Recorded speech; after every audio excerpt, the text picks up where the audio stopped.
Each week, U.S. Bank brings us stories of inspirational athletes who've overcome adversity in their lives to succeed in school and in sports. Aubrey, tonight a tough story to tell. Devyn Lopez grew up facing abuse in her San Jose home.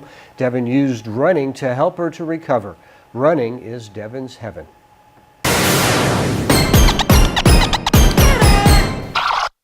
Devyn Lopez loves to run. Cross country was a savior for Devyn as she worked to overcome a troubling time in her life, something she chronicled recently in a scholarship essay. This was the first time I was really open about this in the essay, and when I was really young, I don't know what age I was, but I was sexually abused by my stepfather.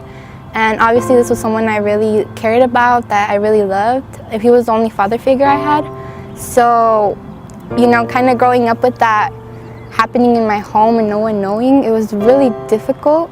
And as I grew up, I really had a self-image about myself, like a perception that I was a really bad person. I felt guilty.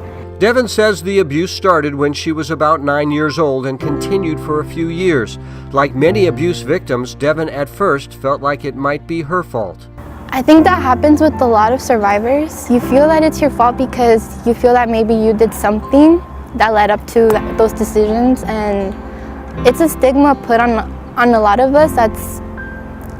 It's a really bad thing because a lot of us feel that it's our fault because we're the girls, we're the ones who probably did something to initiate that, and it's not true because it's somebody else who made that decision for you. You didn't have an option to say no. Eventually, the abuse was discovered, and Devyn was surprised that her family was supportive of her and believed her. I finally told my mom because my mom found out, and it was really difficult. I didn't know what to expect. I didn't know if people would believe me. I had a really rocky relationship with my mother at that time, so it was really difficult to finally be able to say that it happened. But I had family and I had uncles and aunts who they believed me and they supported me through everything. Devyn wrote a letter that was read to the court at her stepfather's trial. The man who had been her father figure was convicted and sentenced to a maximum 50 years in prison.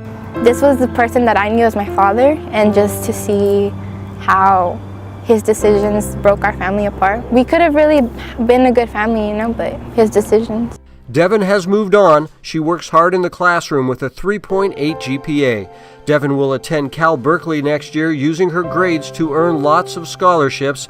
She will be the first person in her family to attend college. Honestly, for me, it just means ending the cycle, and by that I mean my mom obviously didn't have the same opportunities, and I want my brother and my cousins, pretty much anyone who looks like me, feels the way I felt before, that maybe it's really difficult, that they can see me and know that they can do it too, that it's possible. Devyn is proud of what she has achieved. She has some advice for girls like her who face abuse at home. That there's people who will believe you. What you're saying is true, and just know that it wasn't your fault, and that this is gonna end soon, and whatever pain you feel, trust me, it's temporary. So Devyn will go to Cal next year. She very much wanted to tell her story so other abuse victims could see that you can get past the abuse and take charge of your life like she has. Yeah, that is an amazing story and so brave too. Very courageous girl. All right, so Devyn is our Be Human Inspirational Athlete this week. To nominate your favorite inspirational athlete, download the Be Human app in the App Store and use the tag Inspirational Athlete to share what makes your nominee so inspirational. Be Human is humanizing social media. Be human, inspire, and be inspired.